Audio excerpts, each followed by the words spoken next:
Good morning, guys. It is May 26th, 2022. And we're in chapter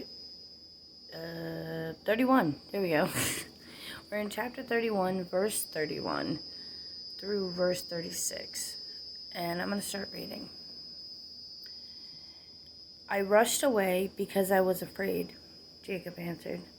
I thought you would take your daughters from me by force. But as for your gods, see if you can find them. Let the person who has taken them die.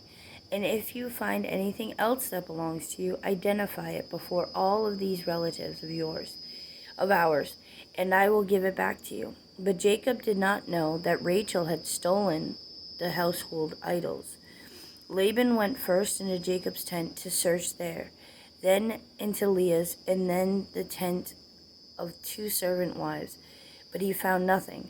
Finally he went into Rachel's tent, but Rachel had taken the household items and hidden them in her camel saddle.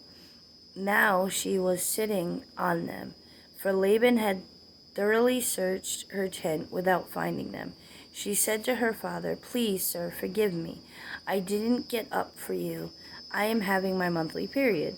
So Laban continued his search, but he couldn't find the household items.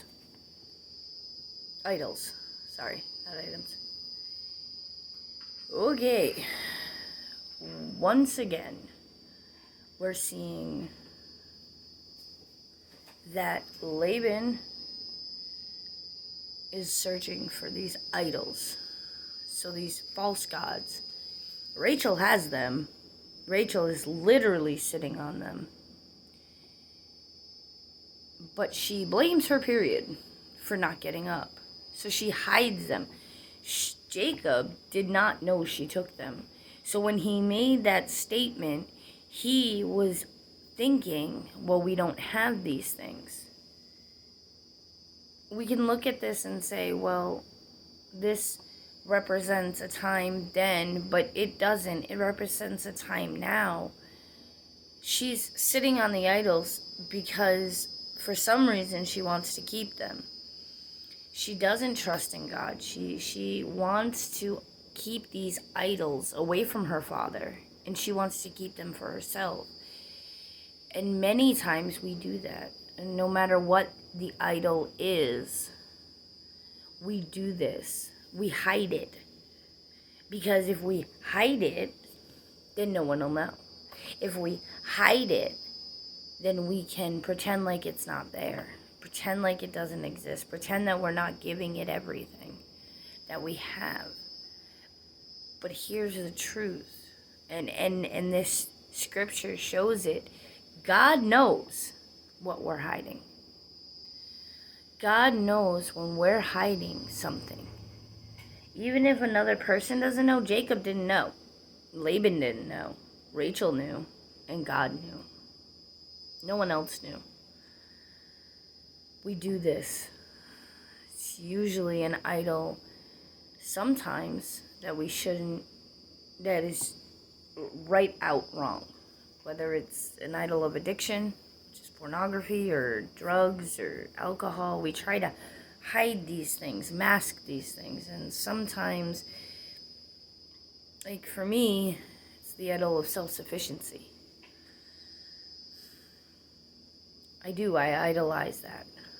So I try to mask the fact that I'm trying to be self-sufficient.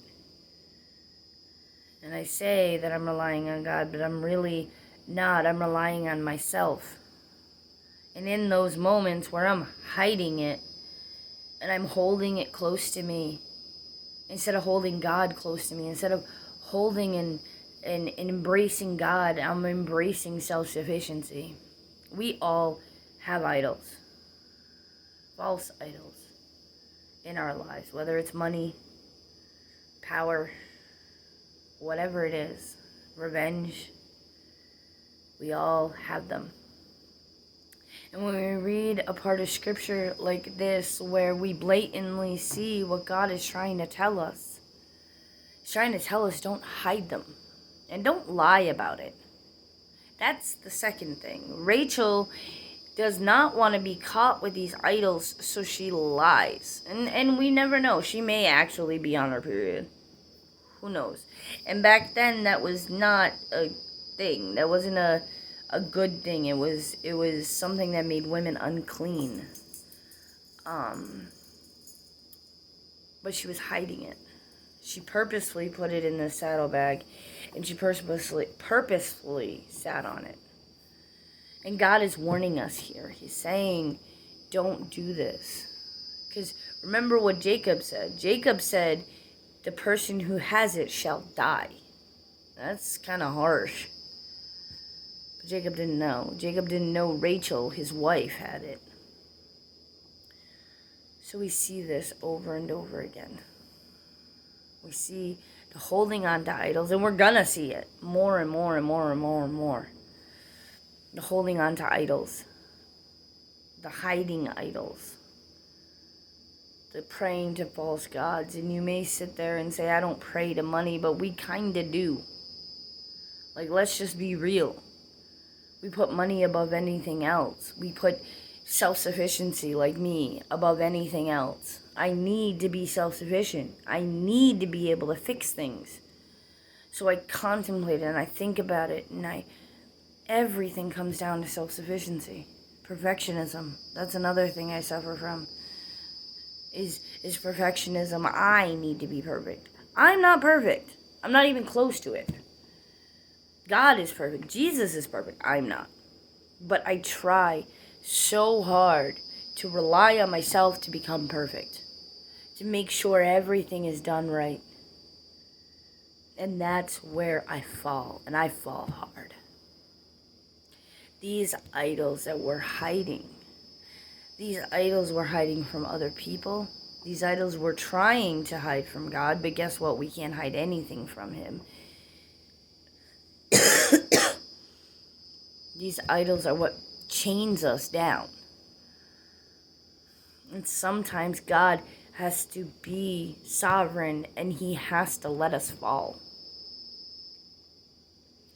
I've fallen recently and trying to be self-sufficient, trying to be perfect. I have fallen into stress and I've chained myself. The good thing is we can turn to God. We can say, I did it again. Just like Jacob. I did it again. Lord, help me realize that every time I'm doing this, I'm hurting myself.